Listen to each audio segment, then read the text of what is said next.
Hi, everyone, and welcome to our webinar, Strategic Planning from an Assessment Perspective, presented by Dr. Christine Austin and Jordan Denton.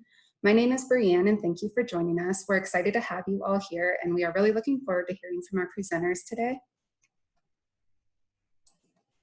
If you are new to our webinars, I'll quickly review our control panel for you. So over on the far left, you can control if you have audio through your computer or through your phone. And feel free to send us a message in the chat feature if you're having any technical difficulties, and we'll try and help out with that. And then you can use the Q&A feature at any time during the presentation to ask our presenters a question. We'll be monitoring that throughout and then share them at the end. And then if you do need to leave for any reason, you can either just close out of the window or click leave the webinar, which is found on the far right. We are recording this session today, so if you need a copy or know someone else who would be interested in watching it, we'll be sending that out along with the slides later this week. And finally, we do have a short survey that's going to pop up at the end, and your feedback really shapes what we do, so we would really appreciate if you could take a couple of minutes to complete it. And with that, I'll pass things over to Dr. Ray Van Dyke, who is our Senior Vice President here at Weave. Thank you, Brianne, and welcome everyone. We're so delighted that we had quite a few of you who were obviously very interested in this important topic. And I think you're going to be very pleased with what you see here. These times certainly are times of unpredictability, and having some strategic planning in mind or having a process in place certainly will assist in getting through these times. So the plan for today is for us to talk to you about strategic planning from an assessment perspective. We have two excellent presenters, Christine Austin, who is Director of Assessment and Institutional Effectiveness at Arkansas Tech University, as well as being a Professor of Student Affairs Administration, has done just a tremendous job there at Arkansas Tech with their assessment program, and also is looking forward to having an upcoming reaffirmation with Higher Learning Commission, which of course is all kind of in unsteady grounds right now too. So I know she has a lot on her mind, and we really appreciate Christine taking the time to be here. And along with her, equally to provide some great advice and suggestions, is Jordan Denton, who is our Manager of Customer Engagement here at Weave. Before coming to Weave, she was actively engaged with assessment on the campus at Arkansas Tech also, and has a great deal that she's going to be able to share. Many of you probably, those of you who use our software have probably met Jordan at some point, at least through emails or chat. So anyway, we're ready for them to get started here, and we really look forward to it. Thank you all for coming, and I'll turn it over to Christine and Jordan. Thanks so much for the introductions, Ray and Brianne, for your support in helping to make this webinar happen. So I will let Dr. Austin provide more details about herself and her journey in a few minutes, but a few additional words about Dr. Austin. So as Ray mentioned, my name is Jordan Denton, and I am the Manager of Customer Engagement here at Weave. But prior to joining Weave, I did work with Dr. Austin at Arkansas Tech. So I just want to say a few additional words in thanking her for giving my assessment career its start. I know I wouldn't be qualified to be in the position that I am in, helping many of our members here at Weave and contributing to the assessment community, if it had not been for her. So now that you have a brief knowledge about us, we really want to learn more about you all and who is in the room today. So we're going to launch two polls to start with, but the first is looking at what is your role on campus, or maybe if you're not on campus, you might select other. So we'll give everybody a few minutes to respond to this.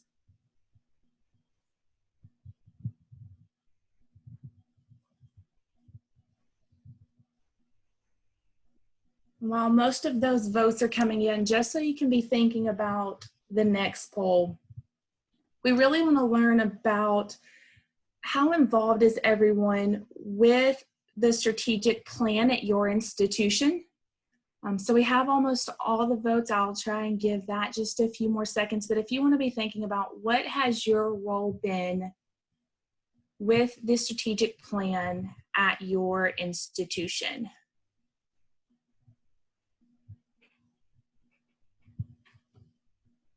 I'll give that about 5 more seconds.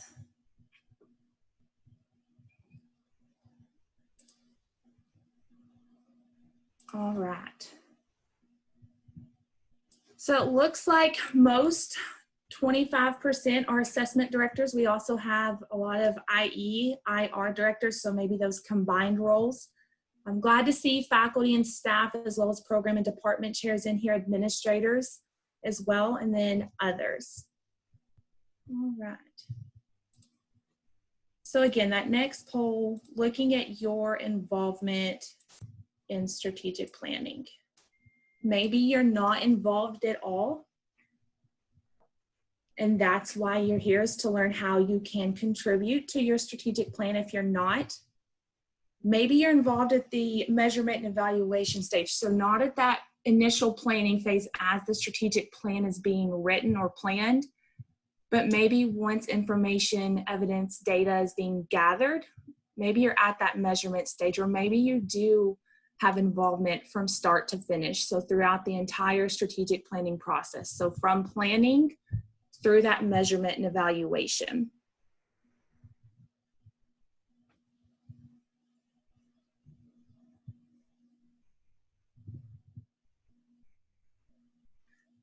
Most are in, we still have a few more coming through. I like to try and give a minute so that everybody can get their answers submitted.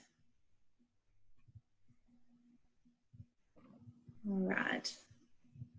We still have some coming in, so we'll give it just a bit longer. All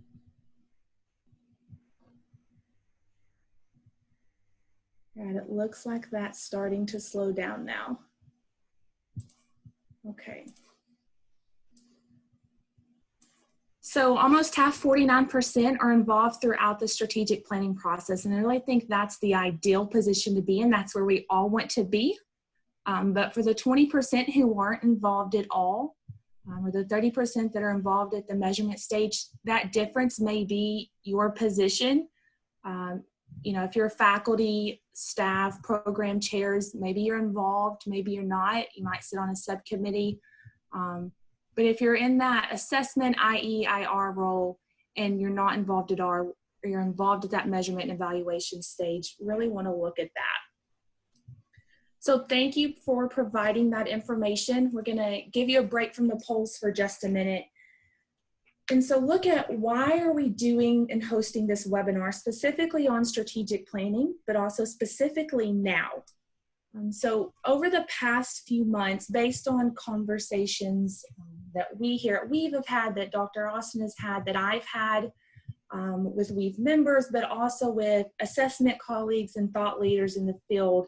So everyone we're really hearing from, strategic planning has been one of the 2 most popular topics during this time, the other being program review. And so looking at why is that? Giving I think the different office structures, the different use of times that people have been spending over the past few months, it seems as though people are really using this time to be intentional in looking at their processes. So maybe looking at what might need to be improved from last year or previous years, as well as using this time to thoroughly examine how to make changes that will best align with the needs and structures going forward during this time. So looking at this from the strategic planning process, whether you're making adjustments midway through a current plan, some might be nearing the end of a current plan and looking to make improvements for upcoming strategic planning. If you've learned along the way some adjustments you might need to make. Others may have just started a new plan and really taking into consideration where your institution is headed, what adjustments you might need to make, and either what still remains a high priority from your strategic plan, or looking at items on your strategic plan that may have become a higher priority during these times. So looking at that, I'm going to transition it over to Dr. Austin for a moment, and she's going to talk more about kind of why our present reality is bringing that strategic planning conversation to the surface as the top discussion. Great. Thank you, Jordan. And I just want to say I'm very proud of you. Jordan was one of my students as well as an employee in my assessment office. And I really, really miss her. But I'm so pleased and proud to see the kind of work she's doing now. And really, she's the one who convinced me to do this webinar. I am typically used to doing presentations in front of audiences. I've done 3 of them at HLC now, but this is the first one that I've ever done without shoes on. So I'm really going to enjoy the difference, and hopefully we'll do a good job here. But really, when we were talking about why we were doing a strategic planning webinar and really looking at it from the point of view of an assessment director, it was because of the experience that she and I both had at Arkansas Tech, and really looking at what we and every other institution is going through right now is really important. We all pretty much had to pivot online in March, and everyone was scrambling to move their operations and their people into a safe place, and it was confusing. I know for a fact that it was anxiety provoking, because as an assessment director, I did a couple of surveys out to our folks to look at their transition to remote learning and operations. And I know for a fact that everybody was very stressed and very anxious. And when you're anxious and stressed, it doesn't bode well for what you're doing unless you have something to anchor you. And while institutions are, right now very busy creating those plans for the coming year, we're still in that unpredictability phase. We don't really quite know. We're trying to account for every possibility, and that is crazy making. So what are you going to do to make sure that you can move forward? Having a strategic plan is one of those pieces that can help to ground an institution. It's going to give it that guiding plan, that direction, and that daily stability that's going to keep us moving forward and continuing to meet our missions, which is the key purpose of institutions. So I know that humans are creatures of habit. Even though some of us like to fly by the seat of our pants, which I kind of feel like I'm doing just now, but colleges and universities cannot afford to fly by the seat of the pants. So the successful ones are the ones that are going to have those plans that are going to guide them going forward in the coming months and the years. Go ahead, Jordan. Thanks, Dr. Austin. So looking at what we're going to cover today, I know some of this information was in the email. We've got some bullets up there for you. Dr. Austin will take you all through her journey in assessment and strategic planning here in just a minute. We're going to go over relevant definitions in assessment and strategic planning to emphasize the differences between the two, but also highlight the alignment and similarities between the two, and so that we're all using the same language today as well. We'll take a very brief look at the history of strategic planning, kind of where it started in its transition to higher ed. We feel it's important to highlight and acknowledge this information, but we're not going to spend much time on these slides as we really want to get to the bulk of the presentation. So some of the slides have more content on them than we would typically include for a presentation, but knowing these slides will be available to you afterwards, we want to make sure to include additional information so that it's helpful and useful for you even after today. We're going to go over some of the common uses of strategic planning in higher ed, looking at the role of assessment professionals, and really taking a look into seats at the table, which is kind of why we did that second poll. Looking at the integration and relationship between assessment and strategic planning, both the similarities between the two as well as how they complement each other, and how they integrate and really tell the story between the two. And so with all of that, let's get started and hear from Dr. Austin. All right, so what I'm going to do today is really look at strategic planning and assessment from my position as an assessment director, and really what are the things that I sought out to learn about, the best practices, and maybe some recommendations or lessons from what I learned. And really what you already heard a little bit about me. I received my doctorate in 2007 after a nice long career actually as an administrator in student affairs. But when I came to Arkansas Tech, I started teaching in the student affairs department there. And I was tempted away to direct the Office of Assessment and Institutional Effectiveness. And even though I had taught assessment to graduate students and I performed assessment in my student affairs positions, I really started falling in love with it during that transition into the role of Director of Assessment. So much so that I've also become a member of the peer review corps for HLC as well. So I have done a transplant and I now have assessment in my blood. But I've come to understand how integral assessment is to the smooth running of a university. And a lot of my work is really to gently persuade my colleagues that assessment is that guiding force under everything, and that everything is aligned.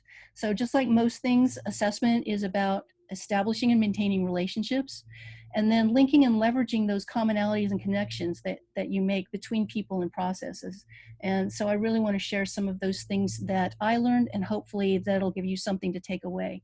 So in 2015, I started as the Director of Assessment. In the same year that ATU started a new strategic planning process.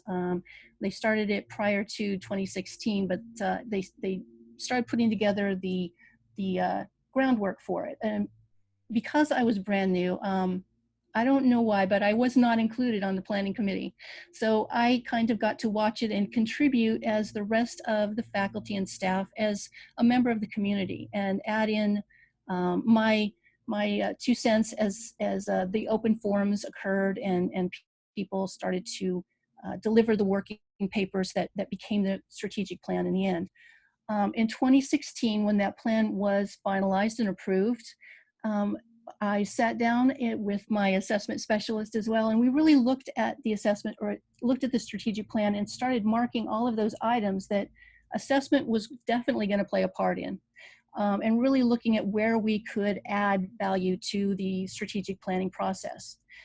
Never knowing that in 2017, I was going to be asked to create the progress report on year 1 of strategic plan. So I got asked at that point in 2017 to assess the progress of the strategic plan that I had not actually been a part of the planning for. So like what I'm hearing a lot of people find is that they get pulled in at the end, and they get pulled in to assess the status and the progress that's going forward, which is not ideal. So I had an inkling that might be the case. So we were prepared for it, and we started doing some work around that. One of the first things that I started to do was to make sure that I would be at the table the next time. And some of those things are to start aligning the HLC components to the strategic plan goals, to show how assessment needs to be in there at the beginning. Accreditation is also part of my position. So that was an easy one, and really get that linkage started in people's minds, particularly those folks in upper administration who were making the decisions about who was going to be guiding the strategic plan forward. So really starting to make those links for them about accreditation and assessment, and tie it together. So the past 3 years, I have been doing those strategic plan updates. Every year, get all of the information from various divisions and offices, departments from across the campus, and compile those into a report on the progress and where we are with our strategic plan. It has sunk in, apparently, because I am now on the strategic planning committee, actually the guiding committee, one of the 3 members who are guiding the process for the next strategic plan. So being able to get in there, make those connections has really helped going forward, and I am super excited about that part. Next slide.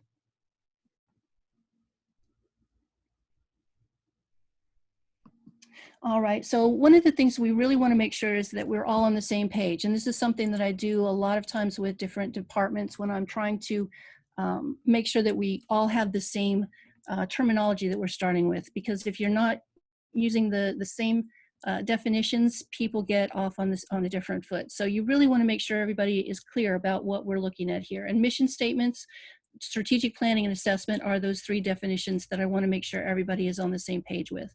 So first of all, your mission statement, it really is demonstrating why the institution exists. It really tells you what this institution is all about and what it purports to do. So you have to have that common understanding of what the institution is all about. Strategic planning demonstrates that the institution is committed to that mission and has goals for deciding how they're going to achieve that mission. So that's your strategic planning, is really that plan on how you're going to meet those goals. And then assessment really does play a part in that, because it helps define those metrics that you're going to use to measure that achievement that you have planned to achieve. So they all have to work hand in hand. And it really, you cannot have one without the other. Next up. So a little bit about the history of strategic planning, and I'm going to be really brief here because we don't want a lesson in it. And this whole, as Jordan and I were working on it, we could do pretty much an entire day on this. So it was hard to pull stuff back, but it's important, I think, to know that strategic planning has its history in the military. And obviously you are looking at strategy and determining how you're going to go about making your plans happen. You're going to strategize, and that's a very typical military term. But it became the focus of corporations in roughly the mid-60s and 70s, and they started looking at how they were going to really hone in on what they were doing to make them successful. Some of you probably have studied a few of these names, Mintzberg, who really looked at what's good planning, what is the thing that prevents it from being successful, and really looking at planning in a way that make sure you don't confuse it with other things. And one of the things that he identified was that it's not predetermination. You're not trying to predict what's going to happen in the future. You cannot do that. No one can. I don't think any of us could have predicted the COVID-19 crisis. We knew that kind of thing was out there, but maybe not the extent to which we've had to deal with it.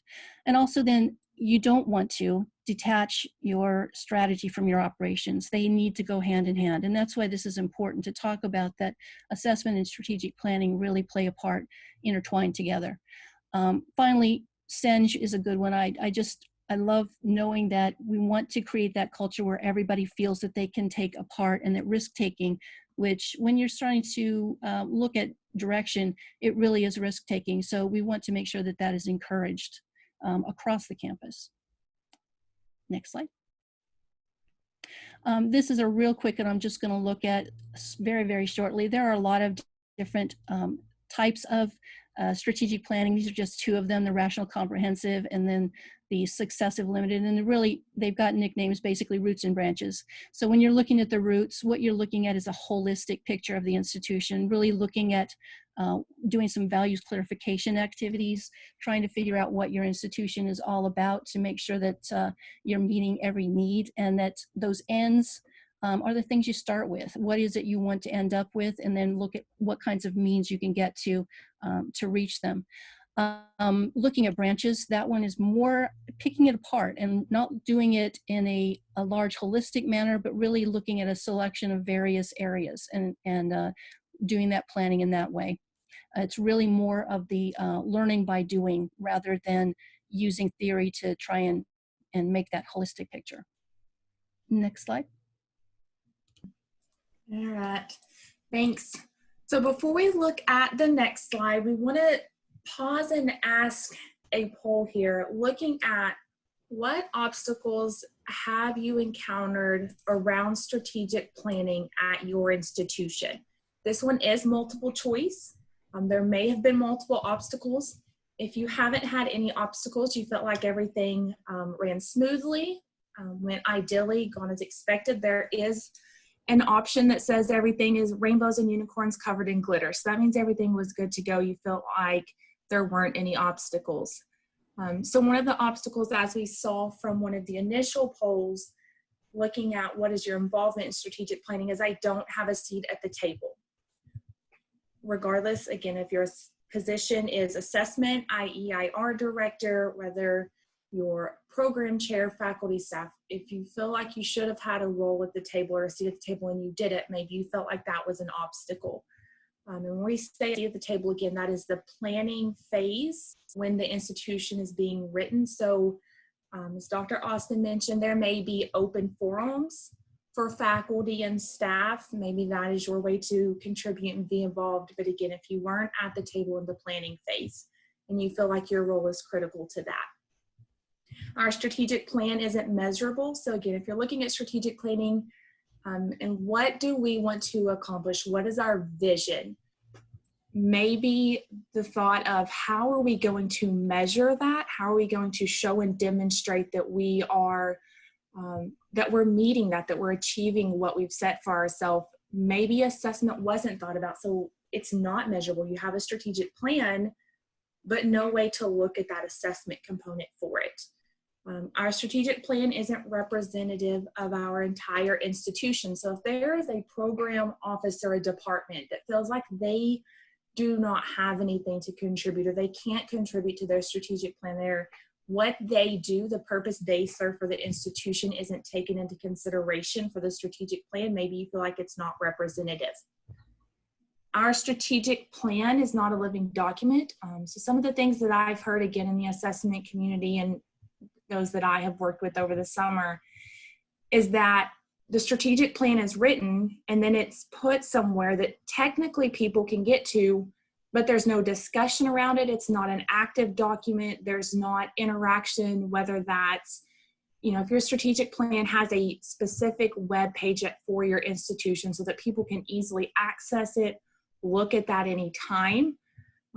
And then it doesn't guide our decision making. So again, you've written that strategic plan. It's not a living document, and it's not, again, informing those actions and those decisions being made. So it looks like most people have voted. So I'm going to end the polling and share those results with you. So again, this was multiple choice. A few of you, everything seems to be going great, and that's fantastic. We are glad to hear it. I'll say on the questions, if you have thoughts, comments, questions, and maybe you want to ask or share, but you don't necessarily want to post it live so that all participants and attendees can see it, in the chat box, there is a way to send it only to us as panelists, so feel free to do that.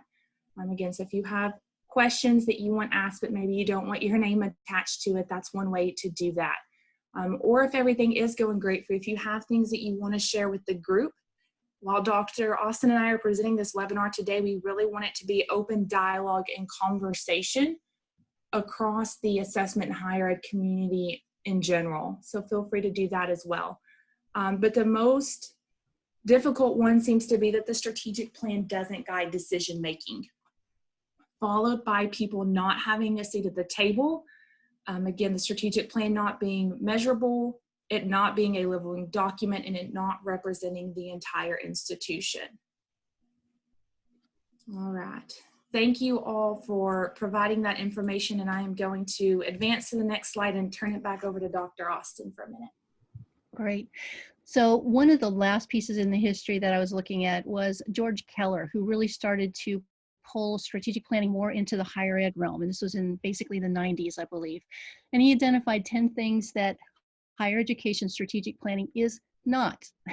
And I think that's always a good way to look at it. This is what it should not be. And it shouldn't be the production of a blueprint, because you're not going to be stuck with that same house plan forever. Your house is going to change. It shouldn't be a set of platitudes that just, our students will rise to whatever heights. That's platitudes. We don't want it to be something like that. We don't want it to be the personal vision of the Board of Trustees. This is a living document that should guide the work of the folks in the institution who are doing the day-to-day stuff. It shouldn't be a collection of departmental plans that is compiled and edited, because we have so many different departments. We have many different colleges in some cases, and they all have different directions. If you've got a huge collection like that, there is no guiding direction here. You've got a whole bunch of different priorities going on. It shouldn't be done by planners. Strategic plans should be done by the people who are living and working and implementing that plan. So while a lot of places I know do get assistance from outside planners, that should just be assistance in process, not in creating that actual plan. It shouldn't be a substitution of numbers for those important tangibles. You really want to not just collect numbers, you really want to have those things that you are trying to create, that direction that you're trying to reach. It shouldn't be a form of surrender to market conditions and trends. If your institution has a mission that guides it, and it's particularly liberal arts, and sometimes that might not be the thing that everybody wants to push forward, but you know why you're doing it. You have a purpose. Your mission is to provide that well-rounded education. Don't surrender to getting on the latest bandwagon of getting that latest tech degree or something. If that's not what your direction is, you shouldn't go that direction. It is not something that can be done on an annual retreat. Strategic planning takes a good bit of time, and I'll be talking about that a little bit more in a second, but you can't do it in a few hours. You really can't. It is not a way to eliminate risks, and it shouldn't be. You want people to be able to take risks and make those choices that could end in failure, but on the other hand, they could really take off for your institution. You want people to feel comfortable failing. That's something that I think we all have a hard time doing, because failure is looked at as something bad, when in all likelihood it's falling forward. If you're not failing, you're not moving somewhere. You're stuck in status. And then finally, it's not an attempt to read tea leaves and outwit the future. We're never going to be able to do that, as we all very, very clearly know now. Next one, Jordan. All right. So before we move to the next one, now I want to pause and share just some things that have been coming in the chat. So someone mentioned that a challenge that they wanted to add is a challenge of having leadership that may not fully understand the process application of successfully generating a strategic plan, whether that's inclusive of all, making sure it's accessible, any of those. And, you know, their strategic plan ends up being larger than is doable maybe in the time frame that was set for that strategic plan. So we'll cover that in a little bit as well. I just wanted to share in case any others can relate to that. So we want to do a poll looking at covering and tying into that exact comment of how has strategic planning been used at your institution. All right, so I'm going to launch that poll, and you'll notice that first one is exactly that, to signal a change in leadership. You do it for accreditation requirements, whether that's your only reason or your main reason. So we'll talk about assessment, accreditation, strategic planning, how it all ties together in a minute. But just as we don't want to do assessment for the sole purpose of accreditation, we don't want to generate a strategic plan and put that time and effort in it for the purpose of accreditation as well. To really, again, get that involvement from all of your programs, offices, and departments to represent the entire institution. It needs to be something that is representative of everyone, and having that support that, yes, as an institution, this is where we want to go. This is what we want to achieve. So having that support from everyone. To plan ongoing university activities and direction. So again, does your strategic plan guide your decision making and where you're headed? And setting priorities for use by budgeting or advancement efforts. So still got a few trickling, and I'll give that just about 10 more seconds or so.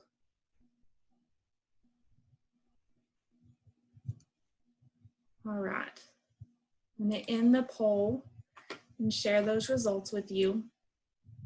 So most have said, and this one was multiple choice as well, it's used to plan ongoing university activities and direction. Again, it's ideally, you know, one of the reasons and one of the places where we want to be at.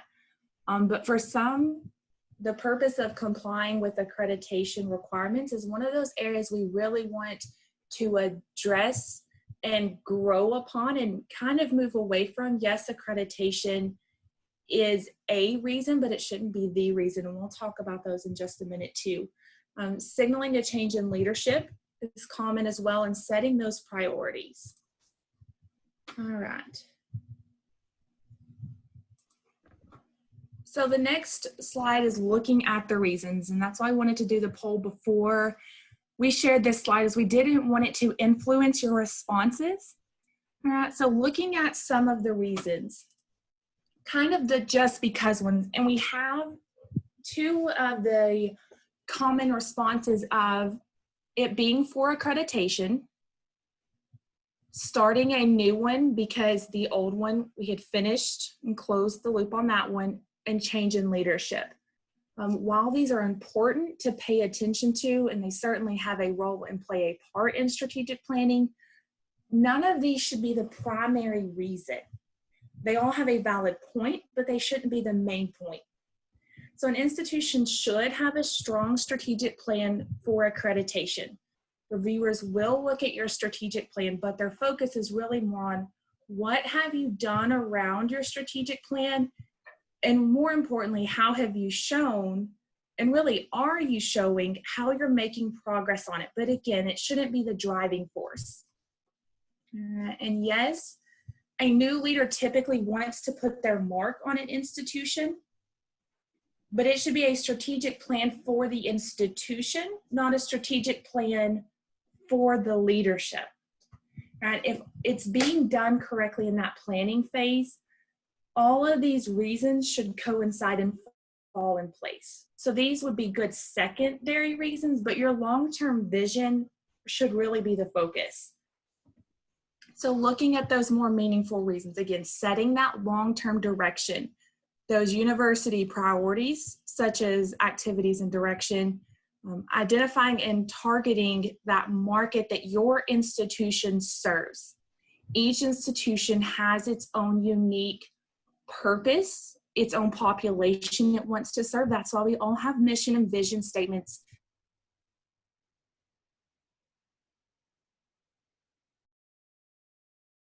To the market holders, your community, your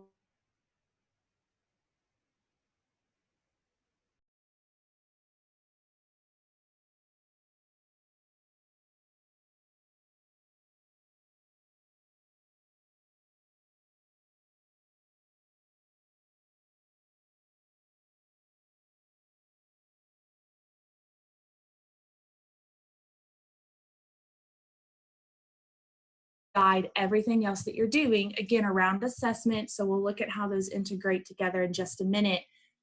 But giving the institution as a whole a purpose and showing everyone the direction where it's going. What do we stand for as an institution? How do we want to serve the community, both local, state, and internationally as well? Right. So having reviewed this information, Dr. Austin is going to talk kind of about some of her initial reflections. So all that we've covered so far, and how did that tie back into her experience? Right. Well, one of the things that when you're looking at a strategic plan, and this is what we're starting to do now as we move into the next one where I finally do have that seat at the table, is really looking at what the institution's purpose is, or what it's, why is it in existence? What's it here for? Really looking at that, and then getting a large, a large variety of perceptions and opinions across the campus, and really trying to use this whole thing as that guiding direction or that unifying purpose for the institution as well. Really looking at what the institution offers and why is it special? What is it that we do that no other institution really does? That's what you want to look at and really highlight. So you really want to do that deep dive into what it is you're all about at your particular institution. And then who are the stakeholders, and what does each one of them get from these offerings that we provide here? Stakeholders are broad. We've got a lot of stakeholders at Arkansas Tech, from the state, from the legislature, from alumni, from board members, from the community. Not to mention, I haven't even gotten on to the internal stakeholders at the institution. So we're looking at who we provide all of these academic offerings for, and really how do we make sure that we are meeting those needs, if that's what we intend to do, that we are offering things that are going to apply to all of the people that we need to gain their interest and their approval. And then how do they all interact between each other? What is that interaction? Really looking at all of those pieces. Once again, it's going back to that holistic root view of the strategic planning process. Next one. And I'll just say there are so many great questions, comments coming in the chat. So we'll get to those at the end. I just wanted to acknowledge the conversations that are happening and appreciate everyone's involvement and activity during this webinar. So going back to that seats at the table, who is involved? When thinking about who has a seat at the table, really around, again, that actual planning phase, not just who has been given the opportunity at some point or another to contribute or give feedback.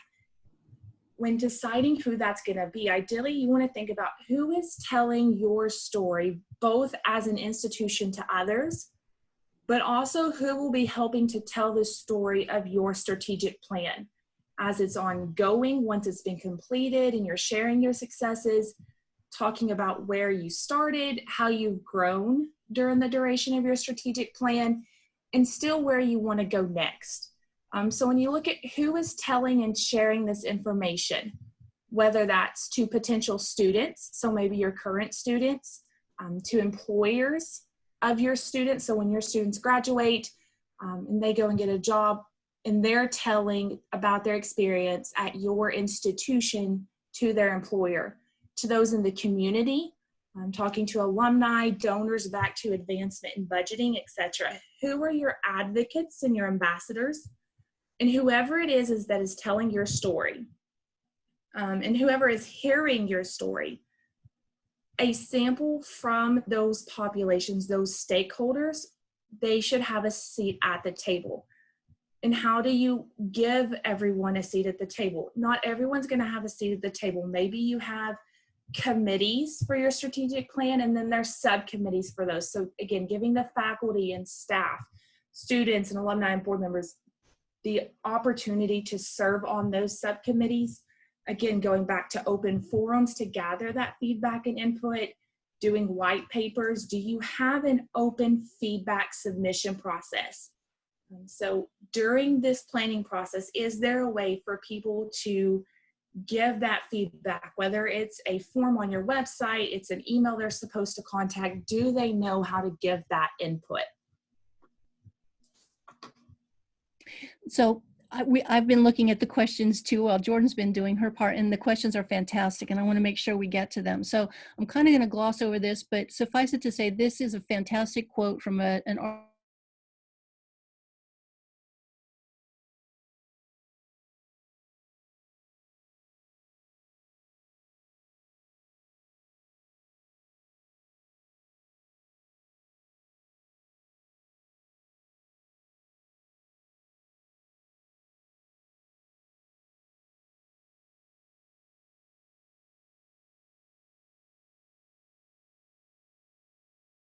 just a second.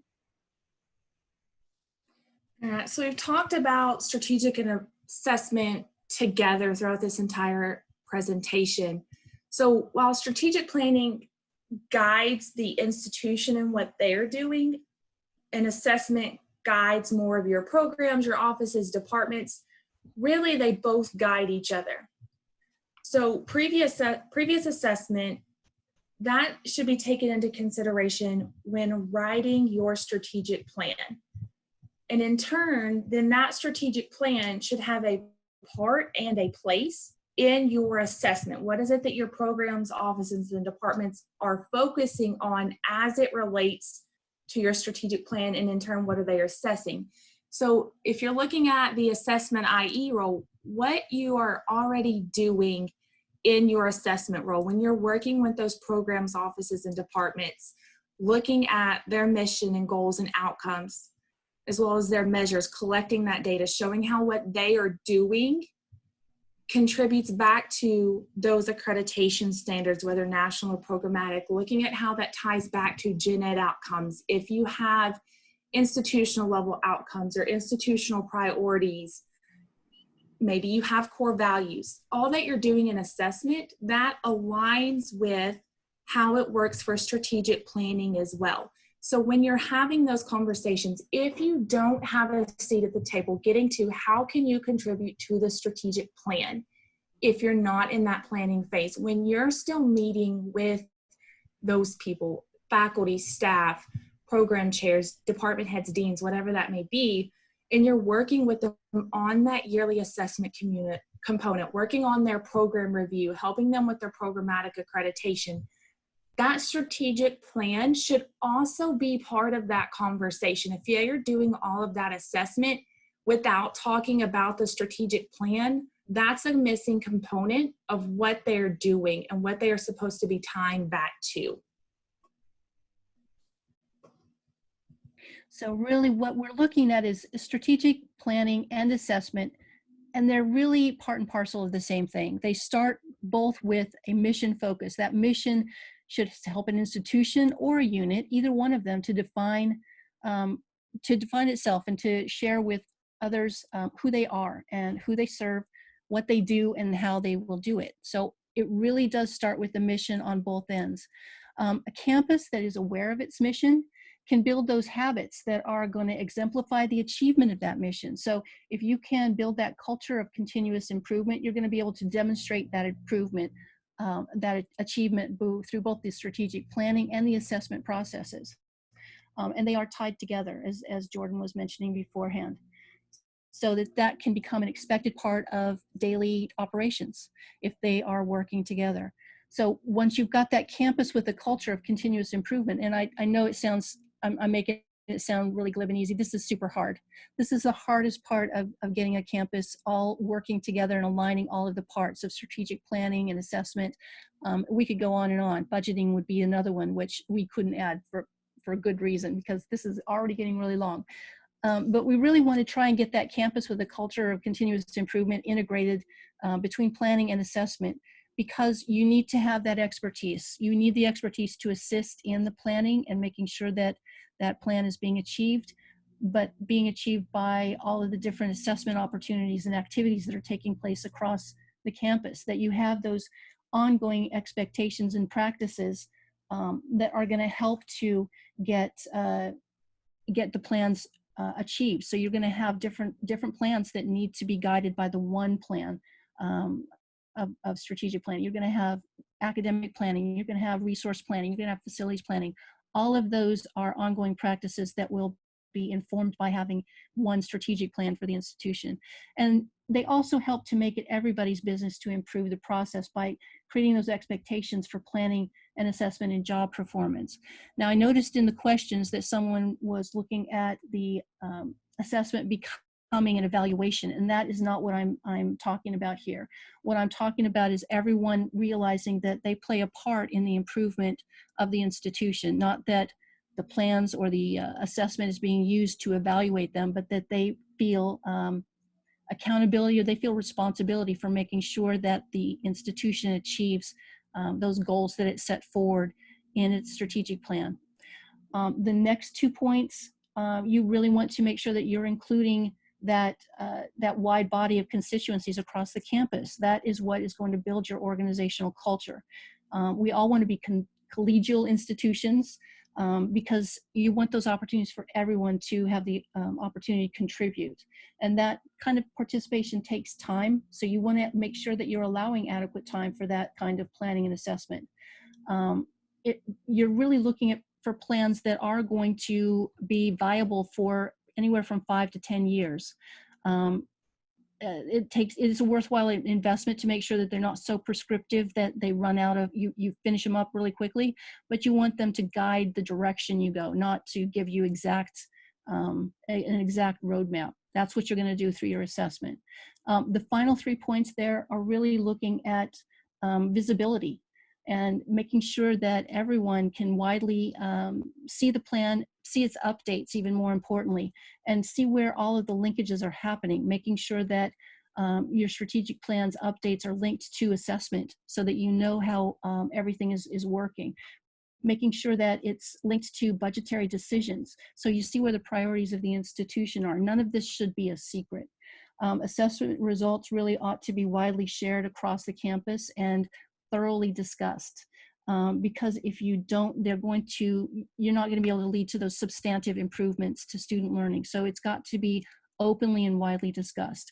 And then linking all of this information to budgeting is just one more way of demonstrating and monitoring those priorities of the institution. So you want to be able to show that you are backing up the decisions that are being made by data. You want data-backed decisions, not data-driven, but data-backed, so that you can show how the assessment material that you are receiving is supporting the decisions that are being made, and that it's all communicated often and widely, so it's not sitting on the shelf.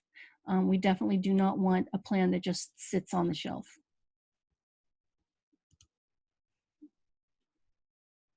All right, so one of the ways that someone asked how I got my seat at the table here, part of it is, as I said, because part of my responsibilities were accreditation. So one of the things that it's very easy to do when you're looking at a reaccreditation is to get the institution looking back at their mission. It helps to keep the institution focused on mission, and you want to be able to do that all the time, not just prior to an accreditation. But strategic plans can do some double duty. So one of the other things that I did to get folks to realize that they needed to have assessment on board from the beginning was to align those goals of our strategic plan, those goals and the action items that were affiliated with them, to individual accreditation standards, really looking at that exercise that we did when we first got that strategic plan back, and finding those points that really were part of assessment. And a lot of those were under the guise of program review, making sure that we were reviewing all of our programs on a timely basis, that kind of thing, for currency, relevancy. That was all stuff that we were going to be doing in the course of assessment work anyway. So being able to link those to the accreditation standards and back to the strategic plan, and really show how everything was linked and aligned, was really valuable as an exercise for the institution at large and for administration as well. The other piece that I did was to identify those items that we wanted to track for ongoing trend evidence for use in our accreditation. So really helping the campus realize what kinds of items they needed to be watching for, and tracking and collecting as evidence. Making sure that they understood that we needed to collect actual evidence of how we were performing. And then it really helps to keep enculturating that continuous improvement in the institution. The other piece that you can use a strategic plan for is to help identify a quality initiative project. Most accrediting bodies will require that institutions do a QIP at some point prior to their reaccreditation. And that strategic plan is really useful in deciding on what that project is going to be. All right, thanks, Dr. Austin. So we've got a few more points in wrapping this up and looking at the institutional story, and we'll talk about what it makes up and how to create a successful plan for your strategic plan, taking away personal observations. So looking at the institutional story, each one of these areas, so strategic planning, general education, that yearly assessment, program review, accreditation, each of these areas contributes to and builds on all of the others. They're all interlocking and they help tell your story, so they should all be integrated. And just as each chapter in a book is necessary, so if you're wondering why they're numbered by chapters, simulating a book, so chapters in a book. If you took out a chapter of any book, while you might still be able to piece some of the information in it together, whether you took out some in the beginning or the middle or the end, it would take more work to do so. And there would be sometimes or some items that were never explained or weren't fully explained if you didn't have all of those chapters. So you might know the end result of what happened, but you wouldn't have all the details of how it happened or why it happened.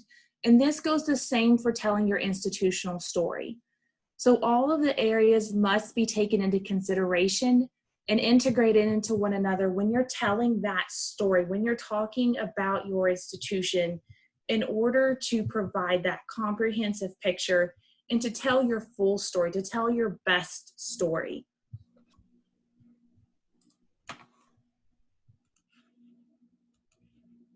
So we're kind of getting to the end here, and I know that there's so many more questions and so many more things we could do, but I really want to make sure that these points are really driven home, that strategic planning, those successful plans, are the ones that are, once again, mission driven, that you're really looking at how do you meet your mission and what do you want to do to meet that mission. So you're really making sure that everything you do goes back to that mission. And that holds true for assessment as it does for strategic planning.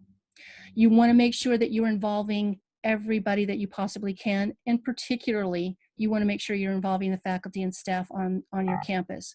So on this one, I said solicit and implement, not solicit/implement, and there's a reason for that.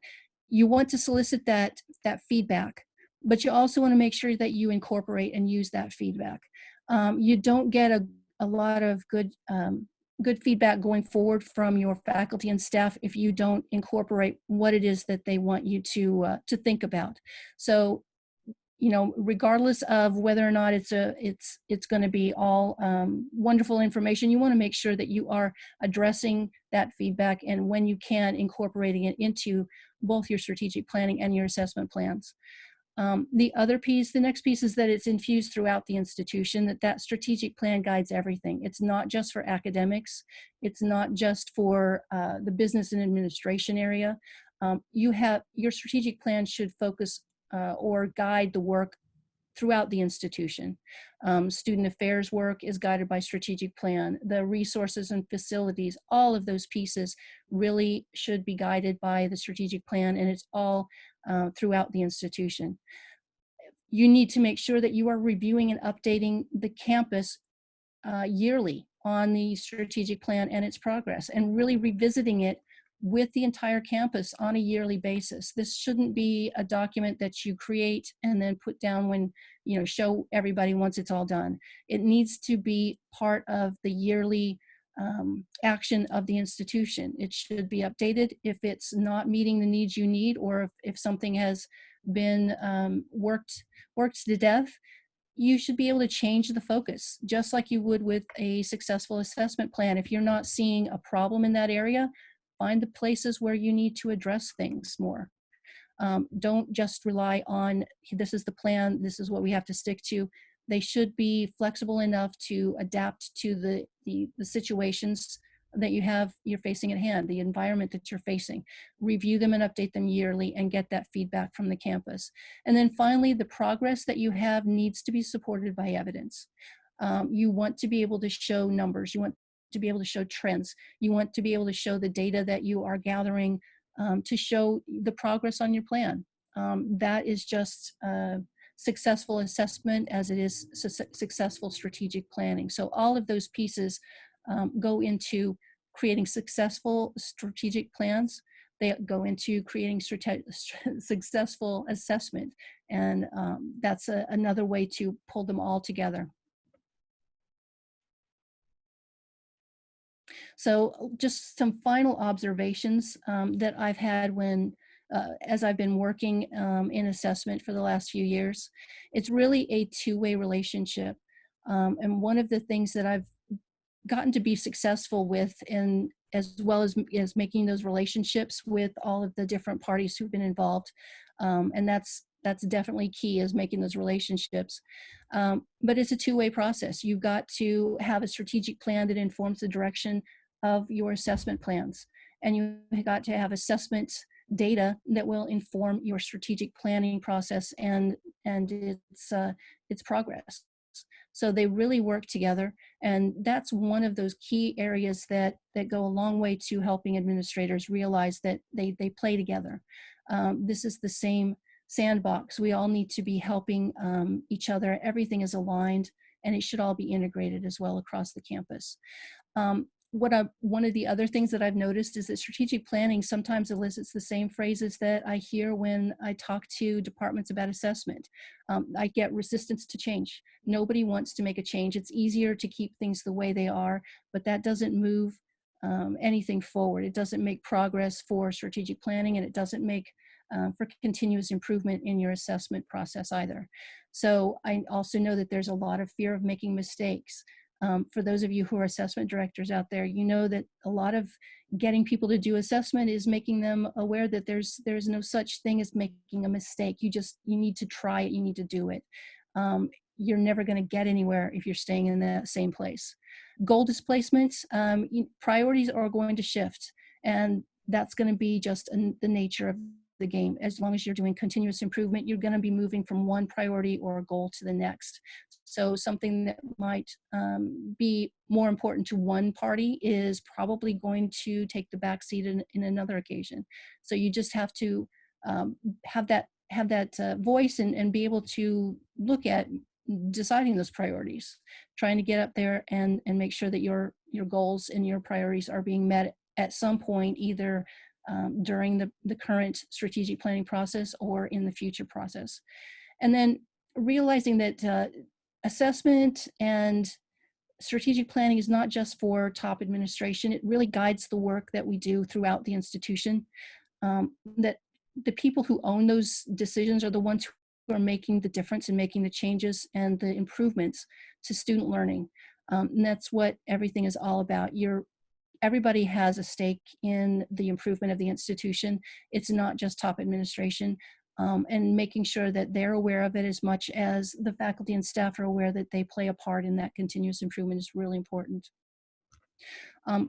The other things that I've learned are that there are so many different processes going on a campus that really align to assessment, and that making those connections is really an assessment skill.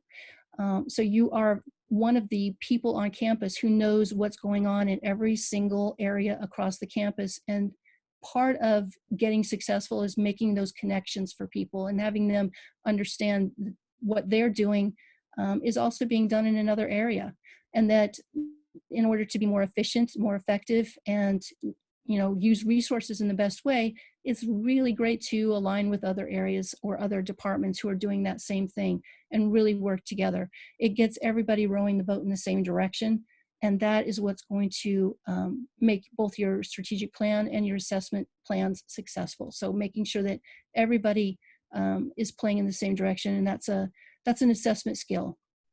And then lastly, that plans are just guidelines. They're living documents. They really need to be flexible, and you really need to be able to adapt them to the situation or the environment at hand. You really cannot work with a plan that is so static that it doesn't allow you to change when some kind of situation occurs that really requires it. So making sure that you understand that they are not they're not set in stone, and making sure that they are used as guidelines. That requires, once again, back at the beginning, a lot of work in the planning stages. So all of those things can contribute to creating successful plans. The biggest one is building those relationships throughout and making those alignments clear for everybody across the campus.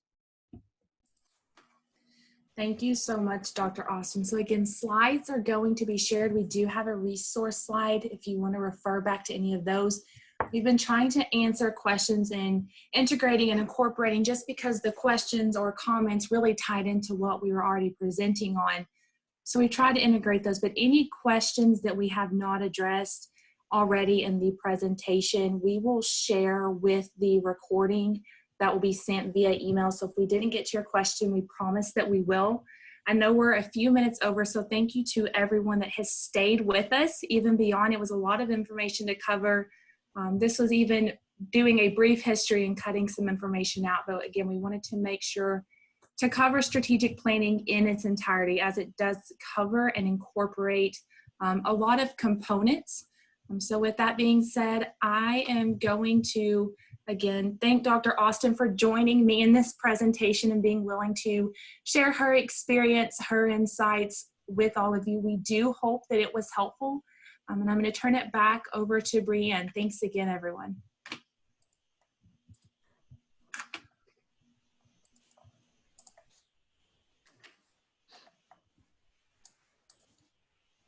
As Brianne is taking over this, the slides, I'll also say a very big thank you to Christine and Jordan for doing a terrific job. Lots of great information. It's always nice when you have so much to share, and the questions, as Jordan says, we will make sure that we get some responses to you, but thank you all for coming.